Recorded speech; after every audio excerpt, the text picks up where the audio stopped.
दोस्तों, जब भी आप कनाडा के बारे में सुनते हैं तो आपको सबसे पहले वहां का क्या ख्याल आता है? मिनी पंजाब, बड़ी बड़ी कंपनियां, ऊंची ऊंची इमारतें। ये तो वो चीजें हैं जो ऊपर ऊपर से दिखाई देती हैं। एक डार्क साइड भी हर देश की होती है, जो है क्राइम। वो किसी को कभी दिखाई नहीं देता और जब दिखता है तो यकीन मानिए रोंगटे खड़े हो जाते हैं। आज जिस केस के बारे में मैं बात करने वाला हूं, मैं पक्का कह सकता हूं कि आपने इसके बारे में कभी सुना तो छोड़िए, सोचा तक नहीं होगा। वैसे तो मैं कुछ ऐसे केसेस कवर करता हूं जिसके अंदर एंड में जाके एक ट्विस्टेड सस्पेंस आ जाता है, पर आज का जो केस था वो सब कुछ सामने है, उसमें रहस्य नहीं है। लेकिन ये केस इतना क्रूरता से भरा हुआ था कि मुझे इसे अपनी वीडियोस में शामिल करना पड़ा। जी हाँ, इस केस की वजह से आपको पता चलेगा कि एक अनजान आदमी आपके लिए कितना खतरनाक हो सकता है। आपको पता लगेगा कि हमारी जो जिंदगी है वो कितनी नाजुक है। आपको पता चलेगा कि मौत कभी भी कहीं भी आ सकती है। मेरा नाम है विकी और आप देख रहे हैं मिस्टीरियस दुनिया का एक और बहुत कमाल का एपिसोड। और इस वीडियो को एक लाइक दे दे और कमेंट्स में पिक में लिख दे ताकि कल की वीडियो में मैं आपको शाउट आउट दे दूं। 30 जुलाई 2008 का दिन 22 साल के टिम मैकलेन नाम के इस लड़के के लिए बिल्कुल आम सा दिन था। ये आम सा लड़का एक स्टोर में काम किया करता था और उस दिन अपनी ड्यूटी खत्म करके अपने घर विनीपेग जाने के लिए इसने ग्रेहाउंड बस पकड़ी। टिम मैकलेन इस बस में आराम से बैठा हुआ था और तकरीबन शाम के 6:55 पर ये बस मिनिटोवा नाम के एक स्टॉप पर रुकी और इस स्टॉप पर रुकते ही एक आदमी जो कि 6 फुट से भी ज्यादा लंबा था, सिर उसने गंजा करवाया हुआ था और सडनली वो आदमी उस बस के अंदर चढ़ गया। यह आदमी और कोई नहीं बल्कि विंसेंट ली था। सभी लोगों की आकर्षण का एक सेकंड के लिए ये बंदा कारण बन चुका था। क्योंकि शाम के टाइम भी ये बंदा गॉगल्स लगाकर, सनग्लासेस लगाकर बस के अंदर चढ़ा था।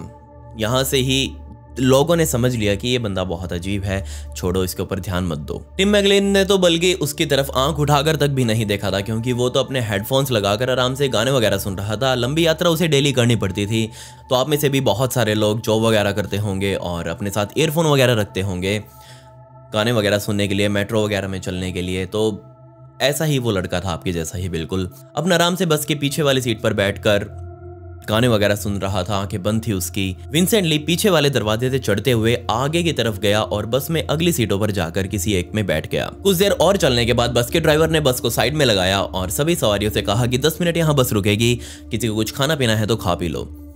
सभी बस में बैठे थे, जिनको कुछ खाना पीना था वो नीचे उतर गया। बस में से ड्राइवर भी उतर गया और विंसेंट ली भी उतरा, जहां पर उसने अपनी सिगरेट निकाली, सिगरेट पी और जैसे ही बस वापस चढ़ी वो वापस पीछे के दरवाजे से चढ़ गया।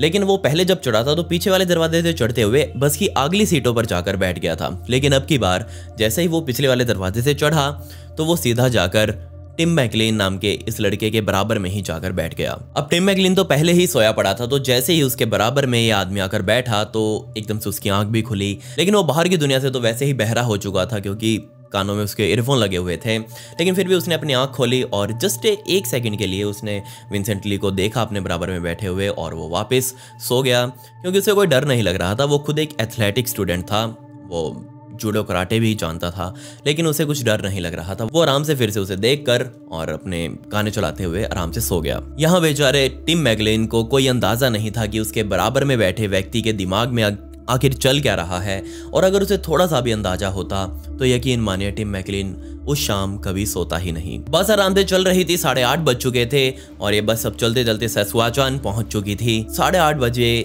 के सिर्फ 5 मिनटों बाद ही टिम मैकलेन को अपनी गर्दन में बहुत तेज दर्द महसूस हुआ। उसी बस में बैठे एक आदमी ने बताया कि उस व्यक्ति ने, जो उसके बराबर में बैठा हुआ था, यानी कि विंसेंट ली ने टिम मैकलेन के गले से एक चाकू मारकर उसे बाहर निकाला। और ये वो पल था जब किसी भी डेली ट्रैवलर का एक बुरा सपना सच हो जाता है। जी हाँ, आप भी अगर डेली ट्रैवल करते होगे तो आपको भी कहीं ना कहीं ये डर रहता ही होगा कि आपका पाला कभी किसी गलत व्यक्ति से ना पड़ जाए। तो यहाँ टिम मैकलेन का पड़ चुका था। अपने गले में एक बार चाकू लगते ही टिम मैकलेन की नींद खुल चुकी थी और जैसे ही उसकी नींद खुली तो उसने अपने जिंदगी के आखिरी पलों में देखा कि एक व्यक्ति जो अभी उसके साइड में ही बैठा था, एक यात्री बनकर, वही उसके गले में बार बार चाकू मार रहा है। यहाँ टिम मैकलेन कुछ कर भी नहीं सकता था। उसके गले में चाकू लग रहा था, खून की धार उसके गले से निकल रही थी। वो चीखना चाह रहा था लेकिन उसके गले से आवाज नहीं निकल रही थी। लेकिन फिर भी उसने अपना पूरा जोर लगाकर चीखा और जैसे ही उसने चीखा तो आसपास के सभी लोगों का ध्यान इन दोनों के ऊपर गया। चीख सुनते ही बस में अफरा तफरी मच गई। सभी ने विंसेंट ली को देखा जिसके फेस पर कोई एक्सप्रेशन नहीं था। उसने अपने एक हाथ से टिम मैकलीन के बालों को पकड़ा हुआ था, दूसरे हाथ में चाकू पकड़ा हुआ था और वो सभी को ऐसे देख रहा था जैसे कुछ हुआ ही नहीं हो। मारने वाला और मरने वाला दोनों ही एक दूसरे के लिए बिल्कुल अनजान थे। टिम मैकलीन अपने आप को बचाने के लिए अभी भी हाथ पैर नीचे से मार रहा था, लेकिन कोई फायदा नहीं था क्योंकि उसके गले की मेन जो नसें थी वो अब कट चुकी थी और खून का रिसाव इतनी तेजी से हो रहा था कि बचने के कोई चांस ही नहीं थे। तभी लगभग टिम मर के नीचे गिर भी चुका था और इतना सब होने के बाद जाकर उस बस के ड्राइवर ने बस को रोड के साइड में लगाया और जैसे ही रोड के साइड में लगाया उसने बस के दरवाजे खोल दिए और दरवाजे खुलते ही बस के अंदर अफरा तफरी मच गई। सभी बाहर जाने के लिए बेताब थे। एक बूढ़ी महिला बेचारी बस के फ्लोर पर गिर गई और उसके ऊपर से ही लोग सारे चढ़ चढ़ कर जा रहे थे। किसी ने नहीं सोचा कि कम से कम इस बूढ़ी महिला को तो उठा ले। विंसेंट ली के दूसरी सामने वाली सीट पर एक और 26 साल का लड़का बैठा हुआ था जिसका नाम कैडन था। कैडन असल में पहले 5 साल कनाडा की स्पेशल फोर्सेज में काम कर चुका है, तो उसे अंदाजा था कि इस तरीके की हालातों से कैसे निपटते हैं। लेकिन अब सामने वाले के पास हथियार है। विंसेंट ली के पास तो चाकू था, तो वो ऑब्वियसली उसके साथ नहीं लड़ सकता था अकेले। तो उसने बराबर वाले जो एक अपनी सीट थी उसके ऊपर एक लड़का और बैठा हुआ था। उसने उस लड़के से कहा कि क्या तुम मेरी मदद कर सकते हो कि हम दोनों मिलकर इस हत्यारे को पकड़ लें और इसे यहीं रोक दें। तो जो दूसरा लड़का था वो घबराया हुआ था, उसे कोई इस भसड़ में नहीं पड़ना था। उसने अपना सारा तामझाम उठाया जो उसके पास ही रखा हुआ था और बस से बाहर निकल गया। जिसके बाद कैडन सीधा वहां से भागकर ड्राइवर के पास गया और कहा कि हम इस आदमी को ऐसे ही यहाँ से भागकर नहीं जाने दे सकते, तुम कुछ करो फटाफट से, या तो बस चला लो, मैं इसे पीछे अकेले ही संभालता हूँ, या फिर तुम इस बस को यहीं पर डिसेबल कर दो। क्योंकि तब भी और आज भी बसेस में, बाहर की बसेस में ऐसा सिस्टम होता है कि वो एक बटन दबाते हैं जिससे पूरी बस डिसेबल हो जाती है। गेट वगैरह जो होते हैं उसके वो बंद हो जाते हैं और चाहकर भी कोई उन्हें नहीं खोल पाता, ना ही बस स्टार्ट होती है, ना ही उसके अंदर कोई लाइट वगैरह आती है। तो ड्राइवर ने अपना वो काम कर दिया और बस का इमरजेंसी मोड ऑन कर दिया और जो दरवाजे थे वो बंद हो चुके थे और बस भी अब पूरी तरह से शांत खड़ी थी। और जैसे ही ये सब हुआ, दोनों ने यानी कि ड्राइवर ने और केटन ने मिलकर सामने खड़े विंसेंट ली को देखा जो अब लगातार पीछे यानी कि बस के पीछे टिम मैकलीन के गले को काटे जा रहा था।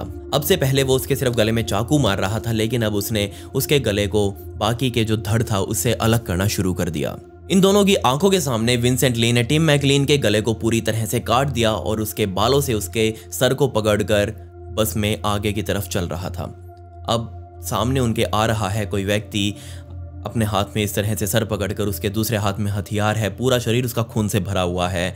तो ऑब्वियसली कोई भी ये देखकर डर जाएगा। यहाँ वो दोनों भी डरे, लेकिन वो कुछ कर भी तो नहीं सकते थे। जस्ट वो उनके पास आया, बस थोड़ी ही दूर था और थोड़ी ही पास पहुँचने के बाद जिस हाथ में उसके सर था उसने उस हाथ को ऐसे आगे बढ़ाया और उन दोनों के सामने ऐसे सर को छोड़ दिया। मुझे तो समझ नहीं आ रहा कि ये व्यक्ति इतना शांत कैसे है। मतलब कि किसी का इतनी बेरहमी से उसने मर्डर कर दिया है, वो भी अननोन बंदे का जिसे वो जानता तक नहीं है। इसके बाद भी वो इतना शांत है जैसे कुछ हुआ ही नहीं हो। हलवा लग रहा है उसे ये सब कुछ। बस अब अंदर से पूरी तरह से डिसेबल थी, तो ये दोनों लड़के भी यानी कि ड्राइवर और केटन भी अब बाहर नहीं आ सकते थे। लेकिन वो जब देख रहे थे उसे, तो उसने कुछ ऐसा काम शुरू कर दिया, यकीन मानिए वो इंसानियत को शर्मसार कर देने वाला था। जी हाँ, उसने जो अभी अभी जिस लड़के की हत्या करी थी उसके ही सर को उसने खाना शुरू कर दिया। सबसे पहले उसने उसी चाकू से जिससे उसने टिम मैकलीन की हत्या करी थी, उस चाकू को बाहर निकालकर अपनी जेब से बाहर निकाला और सबसे पहले उसने उसी के सर से, जो उसने अभी हाल ही में आगे छोड़ा था, उसे उठाकर उसके अंदर से उसकी आंखें निकाली और दोनों आंखों को एक ही झटके में खा गया। तकरीबन 9 बजे तक इस बस के पास पुलिस आ चुकी थी और पुलिस को देखते ही अब विंसेंट ली थोड़ा घबरा गया और उसने अब पुलिस वालों को कहना शुरू कर दिया कि मुझे इस बस पर हमेशा रहना है, मुझे यहाँ से मत बाहर निकालो, मेरा यही एम है इस दुनिया में आने का, बस मुझे इस बस में रहना है। और विंसेंट ली बार बार ये बोले जा रहा था कि मुझे टिम मैकलीन के साथ हमेशा के लिए छोड़ दो। टिम मैकलीन से उसका क्या लेना देना था, मुझे तो अभी तक समझ नहीं आया, आगे भी समझ नहीं आया। जब मैं आपको इसका कारण बताऊंगा कि क्यों मारा उसने, आप भी कहोगे कि ये क्या बेवकूफ़ी भरा काम उसने किया है। 9 बजे पुलिस आई थी और तब उसकी बातचीत शुरू हुई पुलिस वालों से कि मुझे यहीं रहना है। लेकिन वो बार बार पुलिस वालों को डराने के लिए, पुलिस वालों को वहाँ से भगाने के लिए कभी टिम मैकलीन की उंगली तोड़ कर लेकर आता, कभी उसके गले से कुछ खाल वगैरह जो स्किन होती है जो लटकी हुई थी उसको काट कर लेकर आता और उन पुलिस वालों के सामने ही उसे खाना शुरू कर देता। सोच कर देखिए किस मेंटालिटी का वो व्यक्ति था। लेकिन जैसे ही पुलिस वहां पहुंची थी तो उन्होंने हथौड़ा मारकर एक शीशे को तोड़ा और सबसे पहले ड्राइवर और अंदर फंसे केटन को बाहर निकाला। अब अंदर व्यक्ति अकेला ही था, यानी कि विंसेंट ली था। तकरीबन रात के 1:30 बजे विंसेंट ली ने भी उसी टूटे हुए शीशे से वहां से भागने की कोशिश की, लेकिन जैसे ही वो भागा, मतलब कि बस से बाहर उतरा, तो पुलिस ने तुरंत उसे झप लिया। जब पुलिस ने उसे पकड़ा तो सभी ने चैन की सांस ली और तुरंत अंदर जाकर टिम मैकलिन की बॉडी को अपने कब्जे में लिया गया। लेकिन जब उसकी बॉडी को कब्जे में लिया गया तो पुलिस वालों ने देखा कि उसके 2 कान और उसकी जीभ उसके शरीर से गायब है। और जब उसकी तलाशी यानी कि विंसेंट ली की तलाशी ली गई तो उसकी जेब से दोनों हिस्से यानी कि उसके दोनों शरीर के पार्ट्स उसकी जेब से मिले। उसकी जीभ और दोनों कानों को उसने अपनी जेब में रखा हुआ था बाद में खाने के लिए। जब ऑटोप्सी रिपोर्ट आई तो उसमें सामने आया कि बहुत ज़्यादा खून बह जाने की वजह से टिम मैकलिन की मौत हुई है। और साथ ही ये भी पता चला कि बहुत सारे शरीर के अंदरूनी हिस्से भी उसने गले के अंदर हाथ डाल डालकर बाहर निकाल कर खा लिए थे।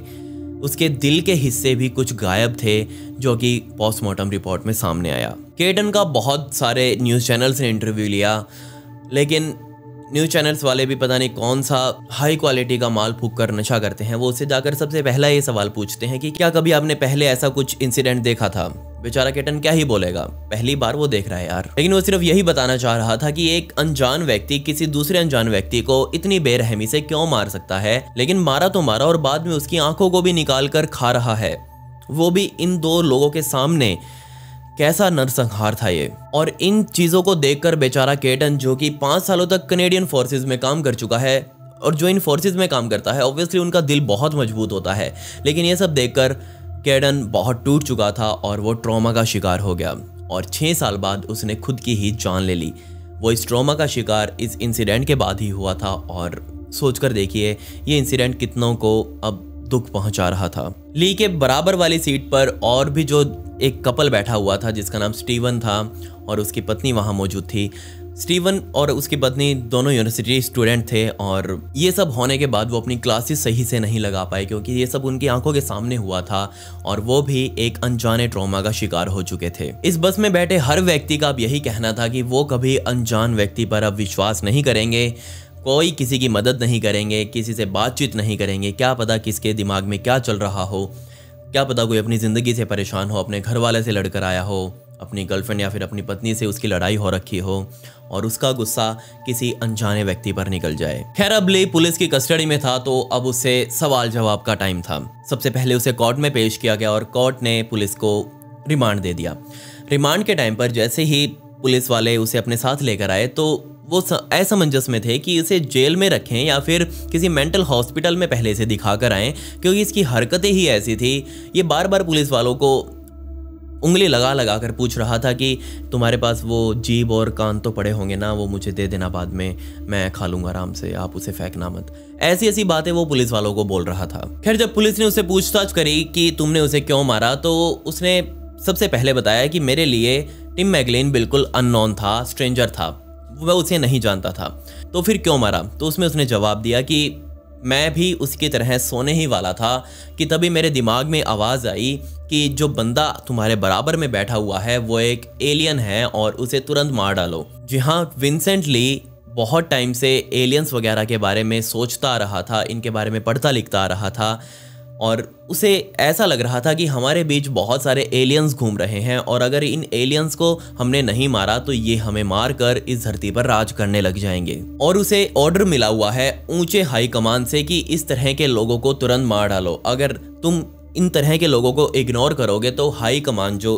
उसके मुताबिक जो उसकी हाई कमान है वो तुम्हें ही मार डालेगी, मतलब कि मरना पक्का है। उसकी ऐसे ही पागलों वाली हरकतों की वजह से जिस दिन उसने ये कांड किया था उससे 24 घंटे पहले ही उसे उसकी कंपनी द्वारा लात मारकर नौकरी से निकाला गया था, क्योंकि वो सबको एलियन समझ रहा था, किसी को काम धंधा नहीं करने दे रहा था। अब एलियन समझेगा तो कंपनी पैसे कैसे कमाएगी। कंपनी से निकलते ही वो कंपनी का लैपटॉप वहां से चुरा लाया जो उसे कंपनी ने दिया हुआ था और उस लैपटॉप को एक कट्टे पर लेकर वहीं सड़क के किनारे बैठ गया और लैपटॉप सेल करने के लिए वहाँ बैठा था। $600 वो लैपटॉप के मांग रहा था, लेकिन उसे मिले सिर्फ 60 ही। बहुत बढ़िया, $60 मिलते ही उससे लगा कि अब उसकी ज़िंदगी सेट है, इतने में तो काम चल ही जाएगा। वो $60 लेकर उसी बस में चढ़ा था और जिस बस में बेचारे टिम मैकलीन को उसने निपटाया। जब मेडिकल जांच विंसेंट ले की गई तो सामने आया कि ये बंदा एक अनट्रीटेड स्किज़ोफ्रेनिया से पीड़ित है, जिसके बाद उसे 9 सालों के लिए एक हाई सिक्योरिटी साइकियाट्रिस्ट हॉस्पिटल में छोड़ दिया गया। वहाँ पर उसका इलाज चला और इलाज होते होते उसके दिमाग में थोड़ी इम्प्रूवमेंट भी होने लगी और उसने सब कुछ एक्सेप्ट कर लिया 2008 में जो उस रात उसने किया था। सब कुछ एक्सेप्ट कर चुका था, उसका बिहेव अब धीरे धीरे बदल रहा था, तो पुलिस ने उसके साथ अब नरमाई बरतनी शुरू कर दी। सन 2016 में उसकी सजाएं पूरी हो चुकी थी और सन 2017 में उसने अपना नाम बदल कर विल बेकर रख लिया और अपने एक नए घर में शिफ्ट हो गया। Complete new identity, complete new name, सब कुछ नया था और घर तक नया था, जिसके बाद उसे अब एक नई ज़िंदगी मिल चुकी थी और वो अब आम इंसानों के बीच फिर से रहने लगा। अब यहाँ आप मुझे बताइए कि क्या एक ऐसे व्यक्ति को हमें बीच आम इंसानों के छोड़ना चाहिए? एक ऐसा व्यक्ति जो कभी भी किसी के ऊपर, किसी अनजाने व्यक्ति के ऊपर इस तरीके से हमला कर सकता है कि जिससे इंसानियत भी शर्मा जाए, क्या ऐसे व्यक्ति के ऊपर विश्वास किया जा सकता है कि वो अब पूरी तरह से ठीक हो गया होगा? और ठीक होने के बाद क्या हम उसके ऊपर इतना विश्वास कर सकते हैं कि वो ऐसा काम फिर से नहीं करेगा? उसे तो अब छोड़ दिया गया है, वो अब आम इंसानों के बीच अपनी आम जिंदगी जी रहा है। आप मुझे बताइए कि क्या ये सब करना ठीक था? मतलब कि उसे रिहा करना, 9 साल सिर्फ एक हॉस्पिटल के अंदर रखना, ना कोई सज़ा, ना कोई चार्जेस उसके ऊपर लगे, सिर्फ उसे पागल घोषित कर दिया गया। वो पागल भी अब तो ठीक हो चुका है, तो मेरे ख्याल से ये सज़ा कम थी। किसी व्यक्ति की, किसी अनजाने व्यक्ति की जो अपने घर को मुश्किलों से मेहनत करके चला रहा हो और इस तरीके से उसके घर को उजाड़ देना मेरे ख्याल से ठीक नहीं था। बहुत बुरा हुआ टिम मैकलीन के साथ। खैर, इस वीडियो से जुड़ी हुई कुछ फोटोज़ और वीडियोस हैं जो मैं आपको दिखाना चाहता हूँ, यहाँ नहीं दिखा सकता। ऑब्वियसली वो मेरे इंस्टाग्राम पर आपको मिलेंगी। स्टोरी लगा दी गई है, रात को 9 बजे लग जाएगी और हाईलाइट्स में आपको बाद में मिल जाएगी। तो प्लीज़ मुझे वहाँ फॉलो कर ले, मेरी इंस्टाग्राम ID ये है और इसका लिंक आपको डिस्क्रिप्शन में भी मिल जाएगा। खैर, पिछली वीडियो का शाउट आउट SK सुलेकर को and comment pick me to get shout out in next video. आपको ये वीडियो कैसी लगी कमेंट्स में वो भी बता दें। मिलते हैं अगली वीडियो में। ये वीडियो देखने के लिए धन्यवाद।